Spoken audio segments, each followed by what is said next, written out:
knew this one wasn't going to be an easy one. They came in, I think, winning 3 in a row, 4 out of 5, and beating a Portland State team that's done some pretty good things, especially early in the season, where they shot 64%. And so we knew it was going to be difficult.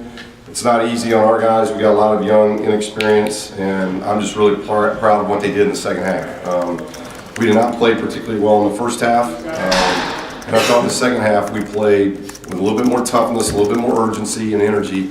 And, you know, lessons learned. We got to do that for 40 minutes, but there's a lot of teams across the country that are getting beat by teams that probably they think they shouldn't get beat by, and we've been able to go through this non-conference with a lot of inexperience and still get the wins. And now we're 8-2, and now we go through a stretch now where we're getting to play ranked opponents. We're going to get Gonzaga, we're going to get Kentucky, we got to go to Alabama afterwards, and then you start with Colorado and Utah. So the next 5 games beyond are going to be incredible opponents that are ranked and very tough. And hats off to Riverside. I thought they played extremely hard. They did a lot of good things, but at the end of the day, we get a double-digit win. We hold them 32%. We out-rebound them. We did a lot of good things.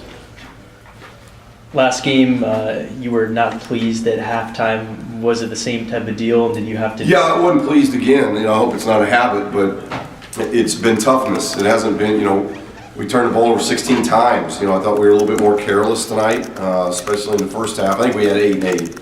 So both halves, we turned it over 8 times, which is too much for us. But thought we were more careless in the first half. The turnovers were more careless. The second half, they're a little bit more aggressive turnovers, which if you're going to turn the ball over, do it aggressively. Don't do it passively and with a non-concentrated type of turnovers. So I just challenged our toughness again because I think that's where our ceiling is. If we're going to ever reach the ceiling that we need to as a basketball team, it's about getting tougher, you know. And toughness is a lot of things. Toughness is stance. Toughness is arms out. Toughness is a block out. Toughness is talking. We're still a very quiet team. And that's not all the players' fault. It's new to them. You know, a lot of these guys are going through it for the first time. So, and a lot of them are going through it for the first time in new roles. So, I think it's human nature to make sure I'm taking care of myself. And we got a very unselfish group, but they just don't talk enough. And we got to become a more talkative team. That will really help us. How concerning are the slow starts, especially with the schedule ramping up pretty soon? Well, what has it been? 2 games? 2 games. I don't think we've had slow starts. Always have.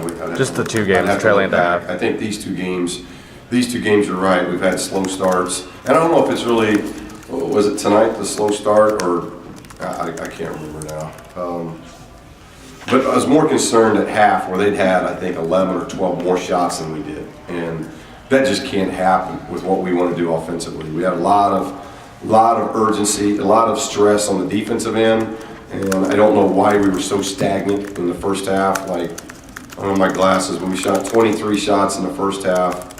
I guess 24 again in the second half. We didn't get very many shots up. You know, they got 21 more shots up than we did, and that's not characteristic of what we want with our offense. So those are things we got to look at tape. Now we shot twice as many free throws, so that'll have a little bit to do with it. But you know, we'll see, you know, if that's a trend. I hope it's not a trend. But, you know, we got a nationally top 10 team coming in here on Saturday, so it should be pretty exciting. Our guys they've waited a long time because we felt like we had a really good opportunity against Oklahoma. Didn't make free throws, so that one got by, and then we didn't play well against Carolina. So here comes our 3rd-ranked opponent that we get a chance to play. And we got them in our building, so we got to play well.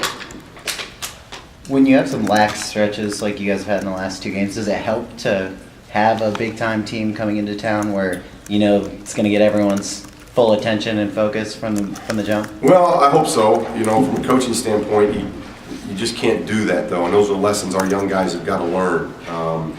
You know, and I'm trying to put some pressure on, putting a little heat on Norm, putting a little heat on Bryce.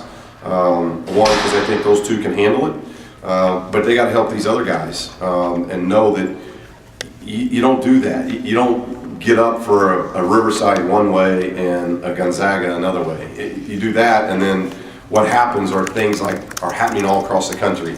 You know, I think you had Incarnate Word beat at Nebraska tonight. You've had Michigan lose back-to-back tough home games. It's happening all over the country, and so you set yourself up for just being a team that if you're only going to get all jacked up because of the name on the jersey, then you're only going to play so well so many times. And we're trying to get consistent. We're trying to get tough.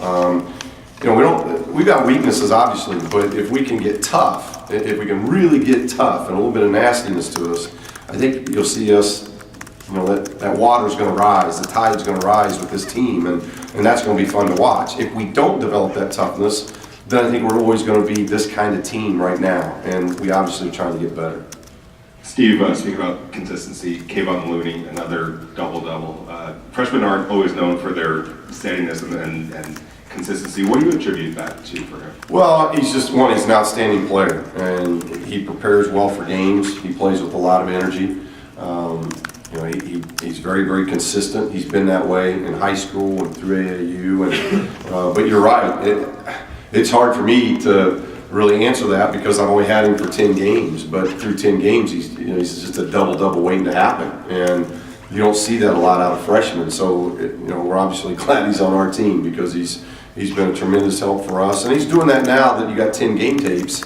People are preparing for him. You know, 2-3 weeks ago they might not have been. Now they are, and he's still getting double doubles. And I thought Tony was really good tonight. You know, I thought Tony, that's the Tony that we've got to have. And we got his minutes up.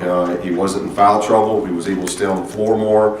But 16 and 16, that's an impressive double double. It's not, you know, just 10 and 10. I mean, 16 and 16, you're getting some work done. And Larson, their starting center, fouls out in 16 minutes, and Tony had a lot to do with that. So when Larson went out, they had no other choice but to be small, and that really opened up the basket for us to one, draw fouls, get in the post.